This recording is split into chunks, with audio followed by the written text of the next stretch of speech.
Did we sufficiently address that? I think so. I think so. Yeah. All right, good. All right, now, this guy is 43 years old. Spurge 157 is what he says. Not Spooge 157. I knew that joke was there. I knew that joke was there. Duh. Obvious. You got to say it. 43 years old, 5'9", 215. Been on a 4-day split, intensity, volume, intermediate programming for several months now after running the NLP. I've also been practicing BJJ, but I've been putting the priority on strength and recovery during this time.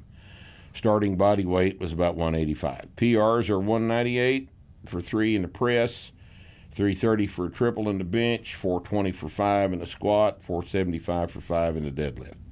I know that's nothing special, but I'm bigger and stronger than I've ever been in my life. Well, that doesn't mean it's not special either. You're supposed to be bigger and stronger than you've ever been in your life having done this.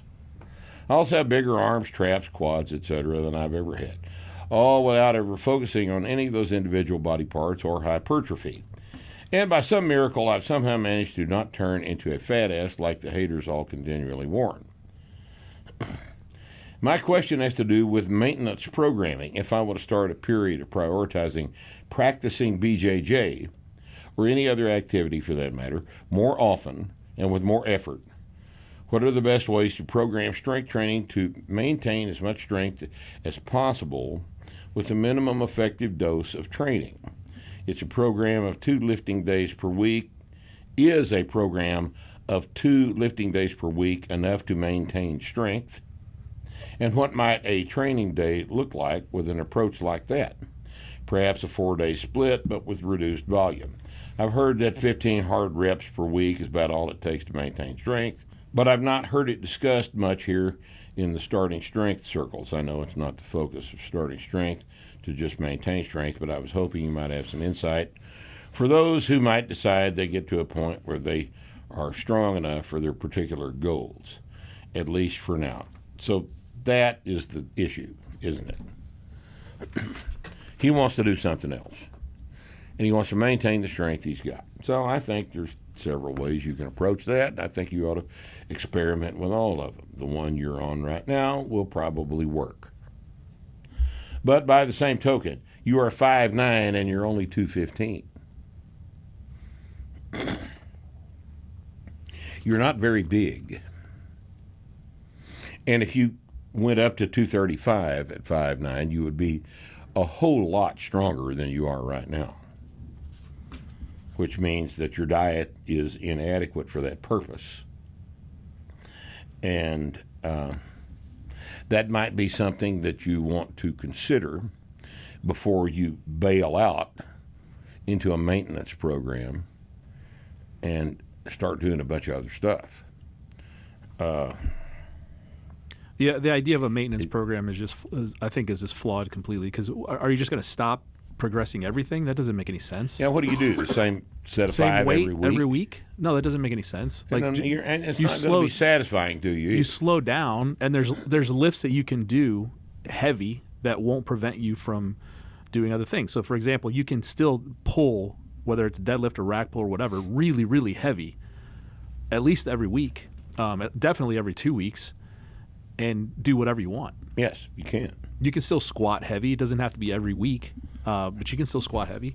And squat. You could alternate heavy squats and heavy pulls, right, 1 week to the next week. Because maintenance equals detraining, really. I mean, you're just... Really, it is. If you're not making progress, then you're not training anymore. Yep.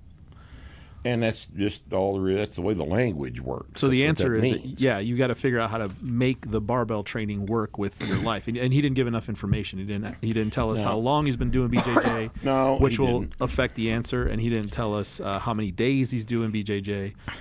If you're an experienced grappler, you can train. You can train heavy. You can train just normally like everybody else.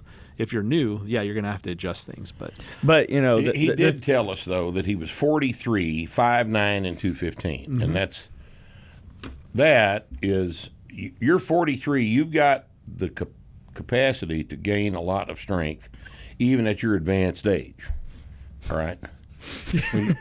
When you're 43, you're a young man, and if you start eating more and gain your body weight up to 235, most of that body weight gain is going to be muscle mass. The thing that I hear normally whenever I hear people say that I want to go into maintenance, what I hear is I don't want to push on a heavy bar anymore. Right. But what ends up happening, you start detraining, and then you are, no matter what, you're pushing on a heavy bar. It's just less weight. Exactly right. Right. Well said. Heavy bar used to be 475, and now it's 405. Mm-hmm. Right.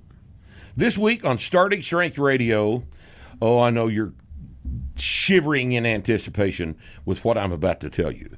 We are going to do a paper Q&A. Now, you know what that is, right? Next time we announce a paper Q&A on the website, you can be a part of the podcast if you'll write us a question. But we've got these already done, so you're just going to have to listen to what other people who better prepared themselves have asked us and revel at the wisdom contained in our answers. Next time on Starting Strength Radio.